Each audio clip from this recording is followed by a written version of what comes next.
সুপ্রিয় দর্শক, আসসালামু আলাইকুম। দূরে এবং কাছে যে যেখান থেকে আমার এই ভিডিওটি দেখছেন, আশা করছি সকলেই অনেক অনেক ভালো আছেন। আজকে আমি আপনাদের সাথে শেয়ার করব মজাদার মুচমুচে চিকেন পাকোড়া রেসিপি। এই পাকোড়াটি ঘরের বাচ্চা থেকে বড় সকলেই অনেক মজা করে খেয়ে নিবে।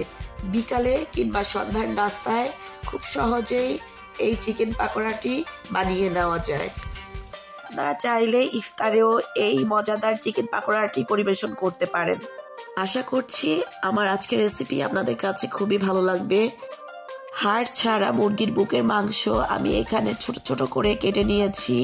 মাংসগুলোকে আগের থেকে ভালো করে ধুয়ে পানি ঝরিয়ে নিয়েছি।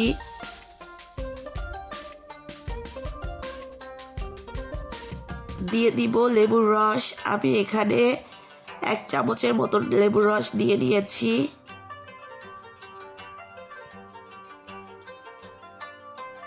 দিয়ে দিচ্ছি 1/2 চা চামচ আদা বাটা, 1/2 চা চামচ রসুন বাটা, দিয়ে নিচ্ছি 1/2 চা চামচ লাল মরিচের গুঁড়া, দিয়ে দিব স্বাদ মতন লবণ,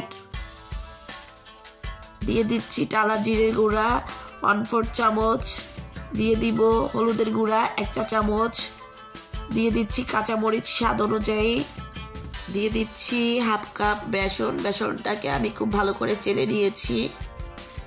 দিয়ে দিব 1/2 কাপ পেঁয়াজ কুচি, দিয়ে দিচ্ছি 2 চা চামচ চালের গুঁড়া, দিয়ে দিব বেকিং সোডা 1/2 চা চামচ।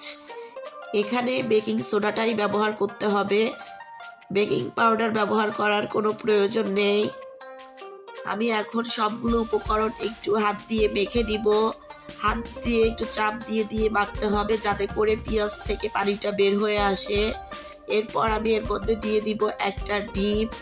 ডিমটা দিয়ে আমি সবগুলো উপকরণ আবার মেখে নিব। ভালো করে মেখে আমি এটাকে আধা ঘন্টার মতো রেস্টে রেখে দিব।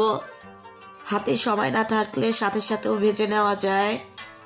আমি এটাকে খুব ভালো করে মেখে নিচ্ছি। মেখে একটা ঢাকনা দিয়ে ঢেকে আমি আধা ঘন্টার মতন রেস্টে রেখে দিব। পাকোড়াগুলো ঠিক আমি এভাবে করে বানিয়ে নিব, তাই মাখাটা ঠিক আছে কিনা একটু চেক করে দিচ্ছি। এখন ঢাকনা দিয়ে ঢেকে আধা ঘন্টা রেস্টে রেখে দিচ্ছি। আধা ঘন্টা পর আমি চুলাতে একটা কড়াই বসিয়ে দিয়ে তেল গরম করে নিয়েছি। এখন এর মধ্যে একটা একটা করে মাংসের টুকরা নিয়ে তেলের মধ্যে দিয়ে দিতে হবে। আর তেলটা একেবারে বেশি গরম করা যাবে না, হালকা গরম করে এর মধ্যে মাংসের পাকোড়াগুলো দিয়ে দিতে হবে।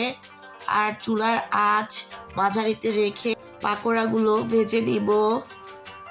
কিছুক্ষণ পর একটা চামচের সাহায্যে পাকোড়াগুলোকে একটু উল্টে পাল্টে নেব। একটু সময় নিয়ে পাকোড়াগুলোকে মুচমুচে করে ভেজে নিতে হবে। খুব ভালো করে ভেজে নিয়ে আমি এরকম একটা ছাঁকনির সাহায্যে তেল থেকে পাকোড়াগুলো তুলে নিব।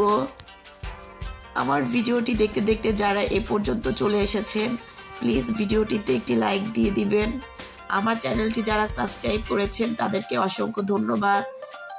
আর আমার ভিডিওটি দেখছেন কিন্তু আমার চ্যানেলটি এখনো সাবস্ক্রাইব করেননি, প্লিজ আমার চ্যানেলটি সাবস্ক্রাইব করে আমার পাশে থাকবেন। আমার আজকের রেসিপিটি আপনাদের কাছে কেমন লাগলো কমেন্টে জানিয়ে যাবেন। আমার ভিডিওটি যদি ভালো লেগে থাকে তাহলে ফ্রেন্ডস এবং ফ্যামিলির সাথে শেয়ার করবেন। আর খুব সহজে এরকমের মুচমুচে চিকেন পাকোড়াটি বানিয়ে বাসায় খেয়ে দেখবেন। আজকে এখানেই বিদায় নিচ্ছি। দেখা হবে অন্য কোনো দিন অন্য কোনো ভিডিওতে।